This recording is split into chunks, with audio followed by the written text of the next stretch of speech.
Hi there, welcome to Gaining Vision. I'm Melanie. Thanks so much for clicking. To my returning subscribers, thank you for your continuous love and support.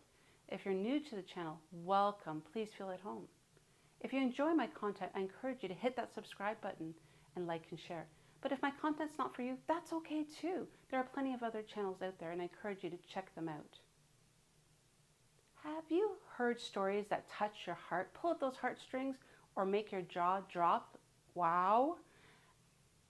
I have seen so many of these stories and I love them because what a great way for us to learn and grow, but from other people's lived experiences. YouTube is an amazing platform for us to find such stories from across the globe. And as I was searching, I came across a story of the president of the People's Power Movement from Uganda when he was addressing the Human Rights and Democracy Council in Geneva. His story was powerful. He talks about his journey from being a young man in Uganda, a musician, well-known musician, and his journey into politics. He shared, as he was a popular musician, he bought himself a brand new car. He was so proud, and his experience of taking it to a nightclub and being pulled out by the security forces and held at gunpoint, being told, "Why are you showing off? There's people that own this country." He was humiliated and felt so bad. As he left, he sat with these emotions for days. He looked around at other Ugandans who were also being humiliated on a regular basis. He decided that he couldn't stand by anymore and not do anything. He decided to take a stance for social justice. He started to change his music to focus on social justice issues. And as he saw a new generation wanting change in the country, he encouraged people to get involved. He talked to many of them and started the People's Power Movement. He decided to go into politics. He said, if the parliament won't come to the ghetto will come to the parliament. And that's when I decided that if the parliament could not come to the ghetto would go to the parliament. He ran as an MP, winning with an overwhelming 80% of the votes. But in Parliament, he realized that he had very little say. He kept trying to encourage people to see that the leader in power was not doing what was right for the people of Uganda. They were not developing the country in areas of education, healthcare, and other social service agencies. Instead, he was focusing on himself and his family. He referred to the leader as leading with an iron fist and a lot of military force. So he decided once again it was time to make change, and he actually ran for president. But he had many occasions that happened that changed him forever, including a chance where he was being driven by a driver and his driver was shot dead in the car. Can you imagine? He had been sitting in that seat moments ago and jumped out of the car and the driver was killed by the security forces. That would change your life forever. He was on the run and he had to hide for hours. As he started to go through all of these happenings, he started to stay strong. He could have given up, but so many of people were counting on him to stand his ground, to fight for the rights, for freedom and human rights. I'm going to let you listen to his story because he says it best and I can't believe what he's experienced. Let's take a listen. Thank you for the opportunity to share my story, which also represents the story of very many Ugandans that have endured human rights violations for the last 36 years. I never intended to get into politics, and neither did I pay much attention to the political space until my personal consciousness was awakened rudely by my personal humiliation at the hands of a security operative. I'm a musician, and in 2005, I was the hottest artist in town, singing about parties and girls and money. And so, like any other 23-year-old who is successful, I went out and bought a big fancy car, a Cadillac Escalade with spinning wheels and a personalized number plate, Ghetto. One day, I was at a nightclub in Kampala when a security operative pulled me out of my brand new car, slapped me in the face, and put a gun on my head. And he asked me, "Yo, why are you showing off? Don't you know that this country has owners?" I drove away humiliated, and this horrible feeling was all over me, a feeling of you deserved it. Because he was right. I thought I was safe as a celebrity, partying with the rich and powerful military generals, whining and dining with them. But I did not know that it didn't change the reality that I was just a boy from the ghetto, and that I would not be free from their oppressive rule until everyone in Uganda was free. That incident reminded me of the humiliation that many Ugandans faced every day. I couldn't forgive myself for having allowed my temporary and deceptive comfort and elevation from society to blind me from the plight of my fellow disadvantaged people. And I decided on that day that moving forward, I would be a voice of social justice. For 36 years, Uganda has been under the rule of General Yoweri Museveni. More than 85% of Ugandans have never seen another president in their lifetime. Not because the law allows it, no, but because he has always changed the constitution with the help of a compromised parliament, and he has always rigged elections with the help of a personalized military. But regardless of all this, the Western world continued to tolerate and enable General Museveni because he is considered a useful dictator, good for regional security and national stability, even if he bends a few rules. But that's not true. General Museveni rules Uganda with an iron hand. He deploys the military against the citizens and students. Those who oppose him are either put in prison, tortured, or killed. His administration ranks one of the most corrupt in the world. His family members and henchmen have plundered our nation at the expense of healthcare, education, and other social services.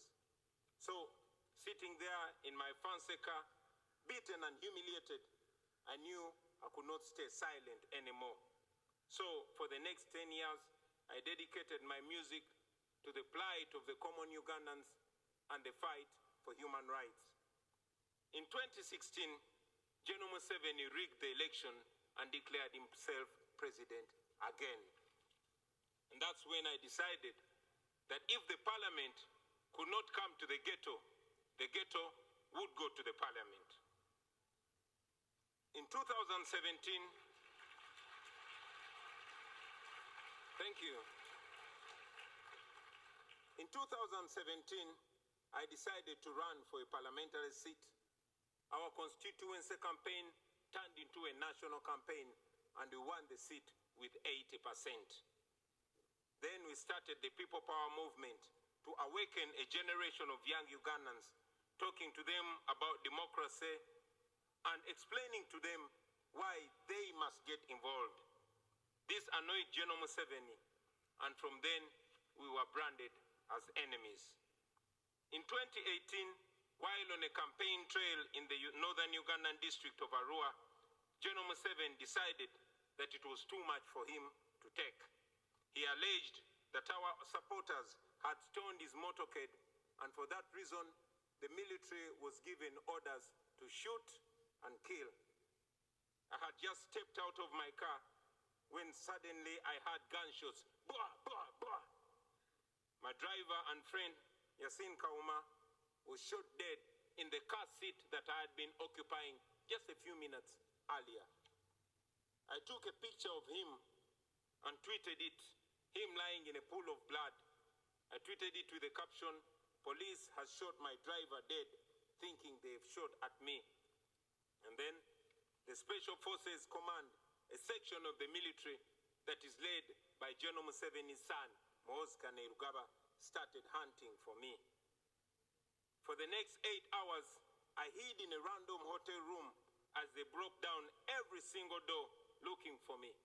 Meanwhile, my tweet went viral, and suddenly the entire world was watching Museveni. So when they finally found me, they did not kill me, but they tortured me to near death. I was detained in a military base for several days. Not even my family knew where I was. I later learned that people protested in very many parts of the world calling for my release. And for this, I am forever grateful, because if it was not for that pressure, I'm sure I would not be alive to talk to you today. In a military court, I was charged with the offense of annoying the president, treason, and illegal possession of firearms. They displayed 2 machine guns to prove that. And of course, these were trumped-up charges. Out of shame, the firearms charges were later dropped and the guns disappeared. 2.5 years later, that case has not been heard. So, in 2019, I announced that I was running for president. Now, under General Museveni's Uganda, that means 3 things. It either means prison, or being forced into exile, or death. But we were ready for all that. And yes, that's exactly what happened. We endured the most horrifying campaign, the most violent campaign, the most brutal and murderous campaign you can ever imagine. In November 2020, I was arrested for allegedly violating COVID-19 regulations, a convenient excuse for Museveni to suppress his political opponents. Our supporters protested against my illegal detention, and the military went on rampage. They shot and killed hundreds of people. But of course, General Museveni came out and said that they killed only 54 protesters. Thousands were arrested, and instead of the accountability for the massacre, General Museveni came out and praised the military for a job well done. A few days later, my bodyguard and friend, Frank Senteza, was deliberately run over and killed by a military police car. Thousands of our supporters were then abducted by security operatives in unmarked vehicles called drones in Uganda. And as I speak to you right now, many are still missing, while others are still in illegal detention, simply for supporting me and our party. Those who were lucky to return, they came back with severe torture marks and horrifying stories. Stories of eyes and fingernails blacked out. Stories of men being castrated and women being raped in detention.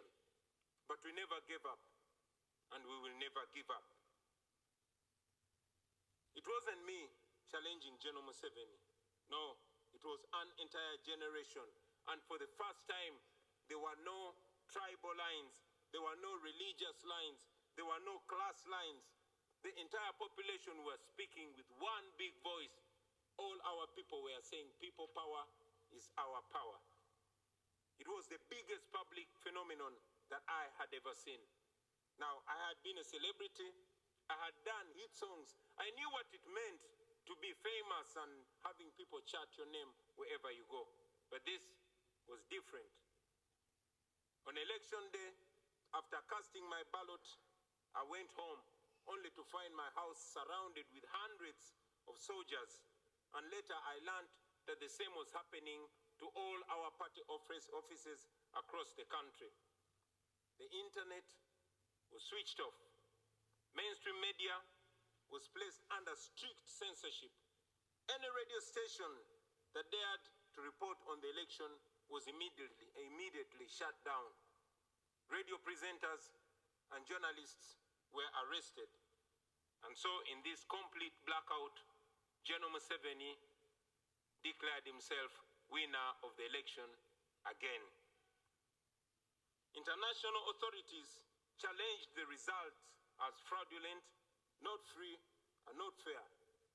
But I remained under house arrest for the next 11 days. Ladies and gentlemen, it is not an exaggeration to say that my life is in danger because I live in Uganda, and after here, I am going back to Uganda. I have lost friends and colleagues at the hands of security forces. I have been arrested and charged very, very many times, and my only crime has been challenging General Museveni's dictatorship. I'm therefore here to tell the world with clarity that General Museveni is not the leader you think he is. He is a threat to the people of Uganda, and yes, is a threat to the entire region. The international community has already recognized that the 2021 election in Uganda was neither free nor fair.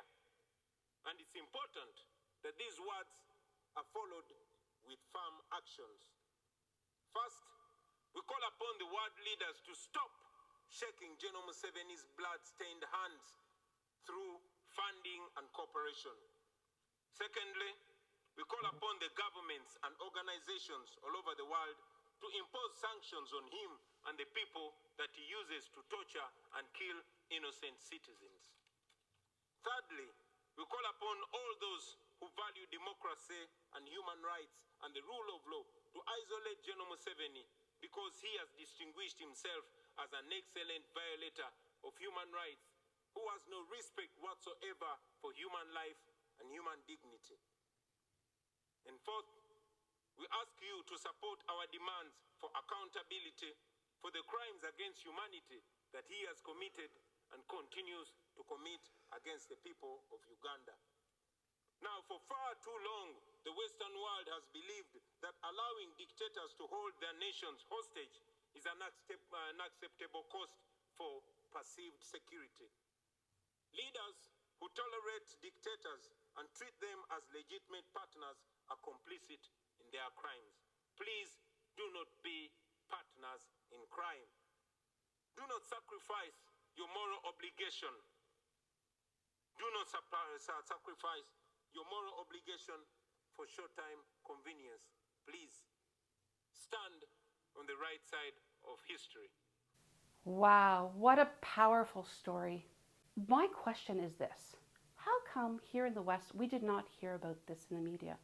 Why is it that everything is being silenced when people are experiencing this in their countries? Why is it across the world that nobody is standing up to help Ugandans? Why is it that human rights are not being questioned? What are your thoughts of what he experienced, his story? Do you have similar situations like this where you live? I'd love to hear your comments. Drop them below and let's have a conversation. As well, I'd love to hear, what should we do to get involved to help human rights become something that's across the globe? It's time to stand up for what we believe in, as the president of the People's Power Movement did, and so many others. Yes, in his speech, he shared that his life was in danger, and that as he went back to Uganda, he was also still in danger. But he didn't hold back because he stands firm for what he believes in, and that is freedom of the people of Uganda. They all deserve what they need, this basic human rights. It's time for us all to take a stand to ensure that our leaders are doing what they've been elected to do. Till next time, please hit that notification button. That way you'll be notified each and every time I upload new content. And again, don't forget to like and share. Until next time, we'll see you later. Bye.